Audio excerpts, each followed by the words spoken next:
This is section 9.8, factoring polynomials completely. This is our last section in this chapter, so it's going to tie up some loose ends and show you just a couple of different kinds of factoring methods for polynomials that we haven't looked at yet. The first thing we're going to take a look at is factoring out a common binomial by using the distributive property. If you take a look at example 1, you have 2x times the quantity x plus 4 minus 3 times the quantity x plus 4. Since you know the distributive property, you know that if you multiply 2x times a factor and negative 3 times a factor, you could combine those two things you're multiplying by x plus 4. Okay, that is the distributive property. So what we're going to do is combine the factors of 2x and negative 3 in one parenthesis, and then multiply them by x plus 4. In example 2, you have something fairly similar. You have 3y squared times y plus 2 and 5 times 2 minus y. But you can see what's in the parentheses isn't exactly the same. The hint here is that you have to recognize that 2 minus y is actually negative 1 times y minus 2. So if you factor out a negative 1 from the second term, you end up with the same factors in the parentheses. That's our goal here, is to have the same things being multiplied. So you can see that we have 3y squared times the quantity y plus 2 minus 5, that takes into account that negative 1 that we removed, times y plus 2. Now we can use the distributive property to combine those factors in front of the parentheses. So we can have 3y squared minus 5 times the quantity y plus 2. Sometimes you have to use grouping. That means putting the terms together into parentheses and then use the distributive property to factor. We'll usually use this with 4 or more terms. So as soon as you see 4 terms, think grouping. Okay? In example 1, we have x to the third plus 3x squared plus 5x plus 15. You want to group them in such a way that you can remove common factors from each group and then combine them using the distributive property that we saw on the slide before. So in this case, I'm going to group the first two terms and the last two terms. I'm going to take the x cubed plus the 3x squared and group them, and the 5x plus the 15. Then I can remove a common factor from each group. In the first group, we're going to remove the x squared and multiply it by x plus 3. And in the second group, we're going to remove a 5, a common factor of 5, and multiply it by x plus 3. Now you see it looks very similar to what we did in the previous slide. Both terms of x plus 3 are being multiplied by another term. So you can combine those coefficients. You can combine the x squared plus 5 using the distributive property in one parenthesis and multiply it by x plus 3. Take a look at example 2. Okay, again, you've got 4 terms, so the first thing you think of is grouping. Let's group the terms. Group them in groups of 2.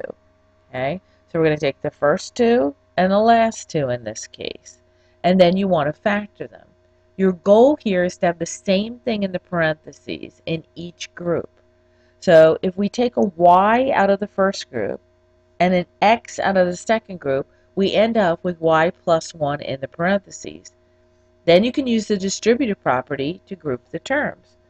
So now we have y plus x times y plus 1. Okay? Try the next one. It's x cubed plus 2x squared plus 8x plus 16. You should group these and then factor them. Okay? So take a look at that and try it.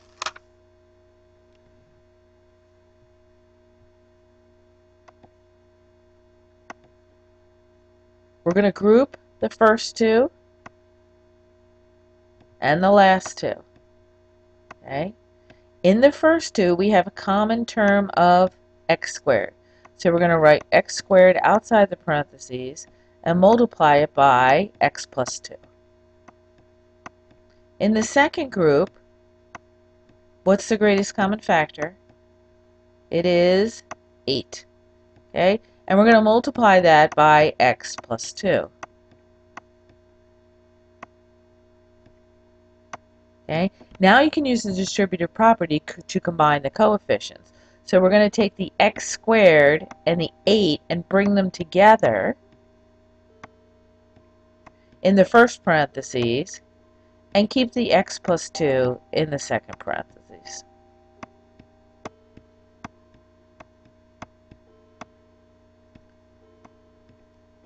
Okay, hopefully you were able to do that.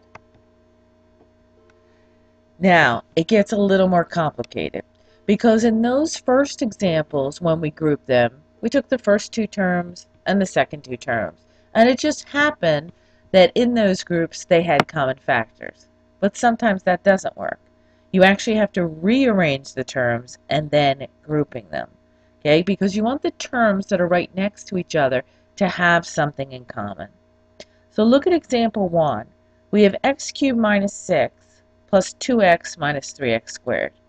Now, if we did what we did in the first couple slides in the grouping, you would see that we would put x cubed plus 6, x cubed minus 6 together, but they don't have anything in common. So what's the point of grouping them? That's not going to help us factor. Okay, so let's rearrange them so we put two terms next to each other that have something in common. So I'm going to put x cubed minus 3x squared plus 2x minus 6. Then I can factor. Okay, we're going to group them together and factor them. So you can see in this first parentheses, what do we have in common? We have an x squared in common. So when we pull the x squared out, we have x squared times x minus 3. In the second group, we have a 2 in common. So we pull the 2 outside, and we have x minus 3 again. Ah, that's exactly what we wanted. We want the same thing in the parentheses in both factors. So now using the distributive property, we combine the x squared and the 2, bring them over here into one parentheses, and multiply by x minus 3. That's what the distributive property allows us to do, to combine those. Okay, try this one on your own. This is x cubed minus 10 minus 5x plus 2x squared. Remember these steps. Rearrange so that the terms next to each other have some factors in common. Then group them into groups of 2. Then factor them. Then use the distributive property to put them together. Pause this and work on it.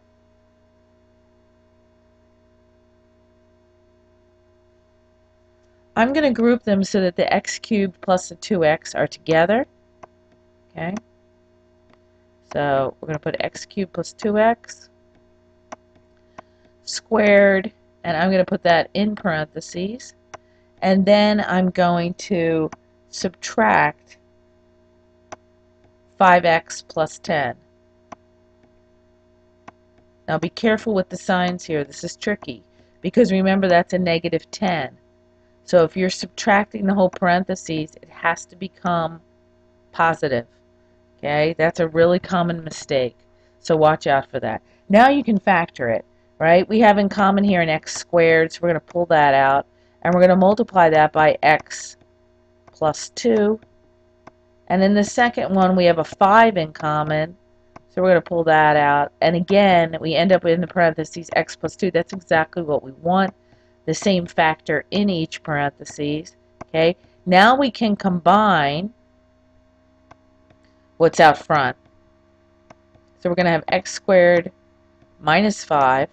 And we're going to multiply that. Sorry, lost my 5 there. We're going to multiply that by x plus 2. Hopefully you're getting the gist of this writing. Writing with a mouse is not the easiest thing in the world. Okay, there we go.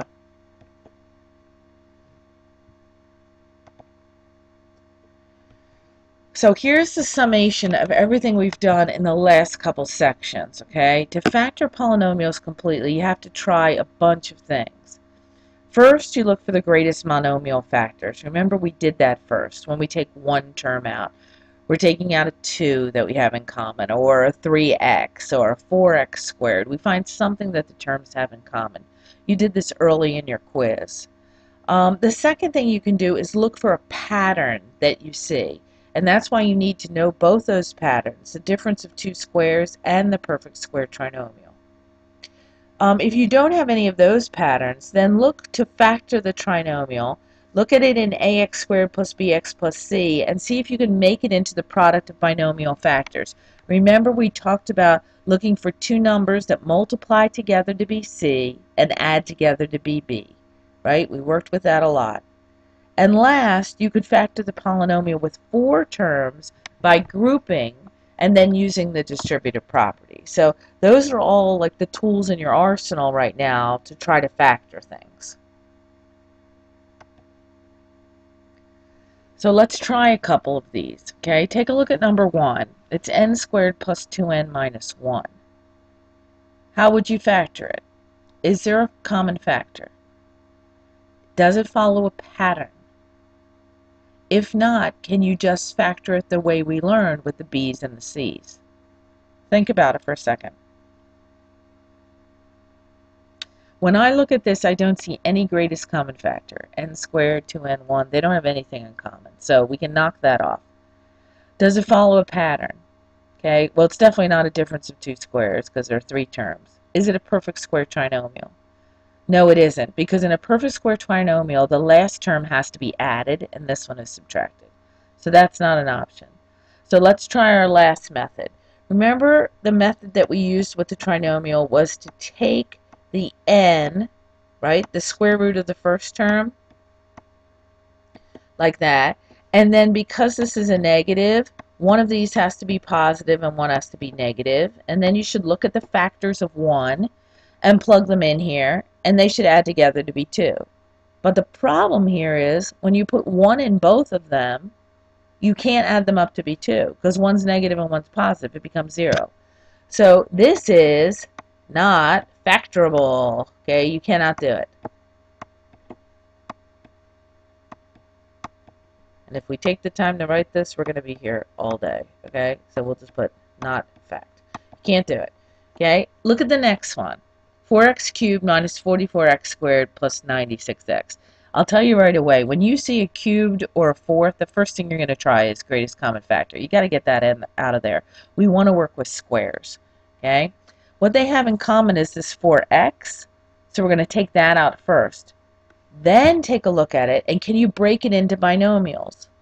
Look at the factors of 24. Okay? Can you think of any factors of 24 that add up to be 11? Now remember, because this is adding and this is negative, what we have to have in the parentheses here are two negatives. Okay, so I'm going to write both negatives in for you. You should know what these numbers are by now. After all this talking, you should have figured it out. Okay, 24 is 8 and 3, right? Negative 8 plus negative 3 is negative 11. And of course, the 4x remains out here. Don't forget to leave that term out there. Some of you neglected to do that on the quiz. Okay. In number 3, it's 50h to the 4th minus 2h squared. Again, look for the greatest common factor. We have a 2h squared. We're going to remove that. Okay. Is this a pattern? What pattern do you know that only has two terms and has subtraction in the middle? I hope a light bulb just went off over your head, because this should be a difference of two squares, right? So take the square root of the first, it's 5h, and add the square root of the second, and then take the square root of the first, and subtract the square root of the second, okay? And that's it, right? This concludes the first half of 9-8, okay? It will be completed in the next podcast.